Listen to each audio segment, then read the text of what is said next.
Hi guys, welcome back to my Tool Basics series for YouTube. Today we're talking about the circular saw, so let's get started.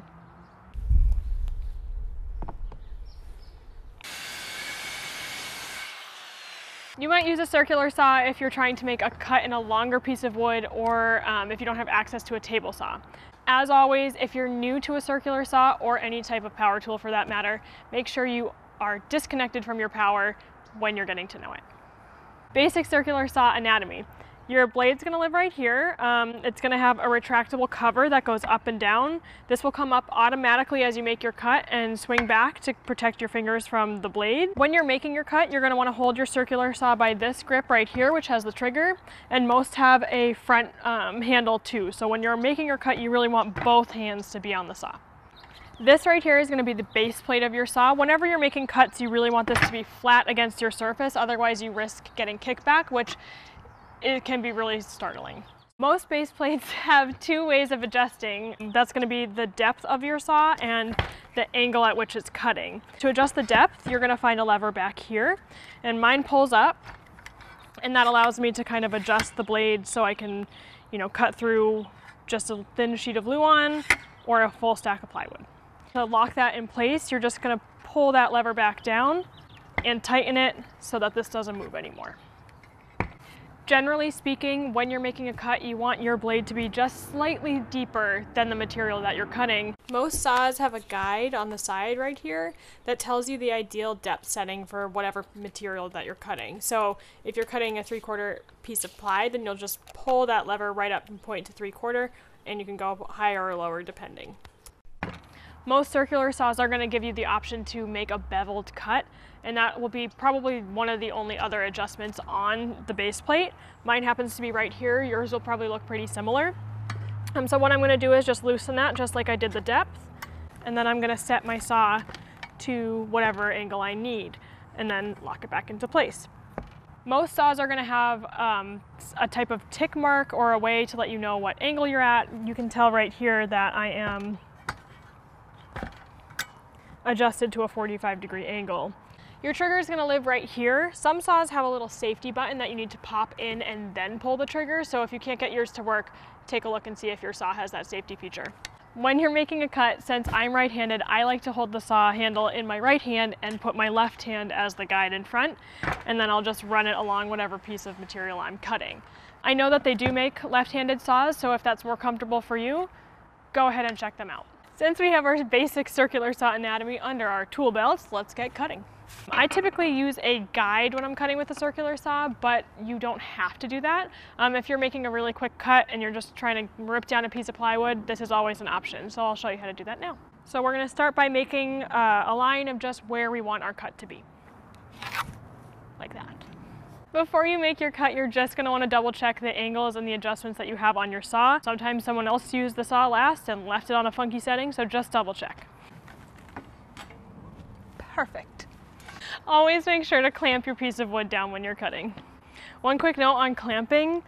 When you're using a circular saw, you always want to make sure you have clearance to get by the clamp, because sometimes you'll make it to the end of the cut and then your clamp will be in the way. It's no fun. When you're cutting freehand with a circular saw, you always want to keep in mind where your blade is going to go into the wood. Most saws are going to have either a little notch here or a marking like mine does. One notch is going to be if you're making a standard cut, and the other one will be a 45-degree angle. So just make sure to keep that lined up with the line that you drew at all times. When you're making a cut with a circular saw, you always want to make sure that you start the blade before you're hitting the piece of wood. You want to get it to full speed and then make your move towards the cut. And then when you're done, you want to lift it up from the cut and hold it away from yourself until the blade stops spinning. Always make sure to use proper safety protection when you're using a saw. Okay, ready?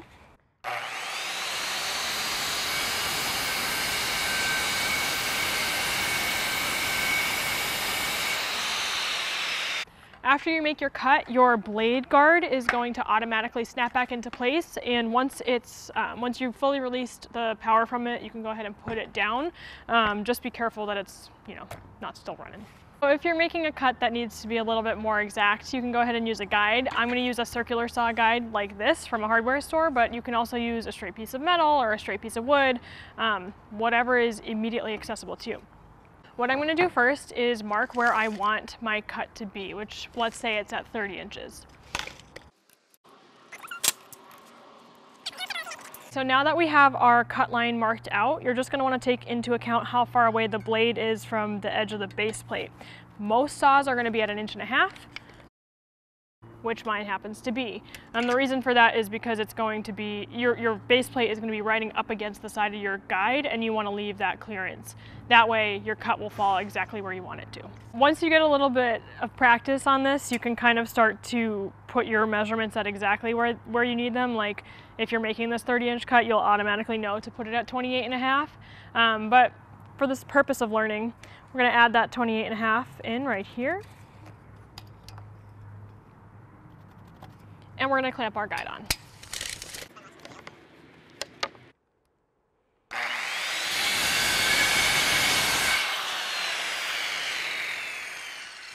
So let's check our math here. 30 inches.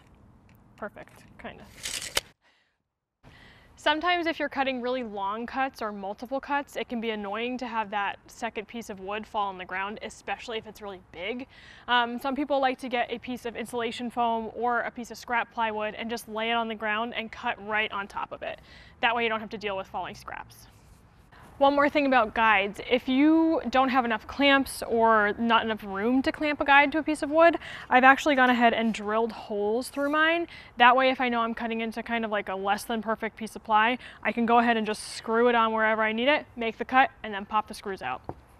When you're cutting with a circular saw, just keep in mind that the blade is rotating this way and cutting up into the piece of wood. So if you're working with something like a birch ply and there's a side that isn't as nice, you want to make sure that side is facing up towards you, so that way if any splintering happens, it'll be on the side that doesn't matter as much. When you're changing your blade, you always want to start by making sure your blade is disconnected from power. To change your blade, you're going to want to get something to loosen this nut right here. Most saws are going to come with something built in, so if you don't notice it right away, take a second look and you'll probably find what you're looking for. Mine lives in the base plate of my saw, so I'm just going to go ahead and pull it out.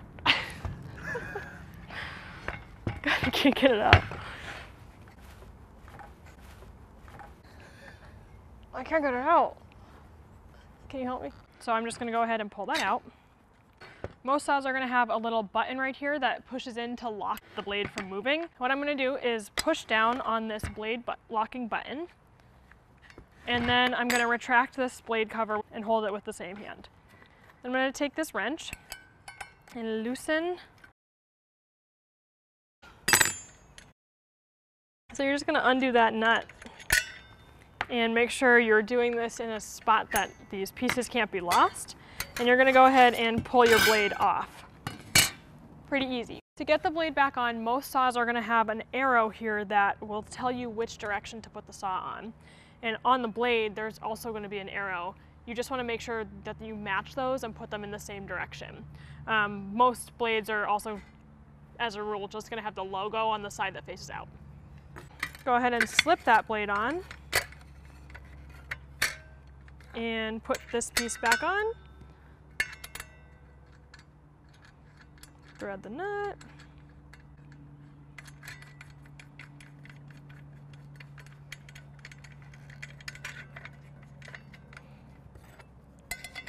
And give it a nice tighten. Awesome. If you are looking to purchase a circular saw, keep in mind there are a couple options you want to consider. I have a corded version. For me, that's what I've always worked with, and it works for me. If you're working on something where you need it to be a little bit more portable, you can go ahead and opt for a battery-powered version. And for most projects, for most people, 7 1/4 is going to be the size that you're looking for, you know, depending on what you're into. We're losing daylight here, but thanks again for tuning in to my Tool Basics videos. If you like what you're seeing, you can go ahead and subscribe and let me know what you want to see next in the comments below. Bye, guys.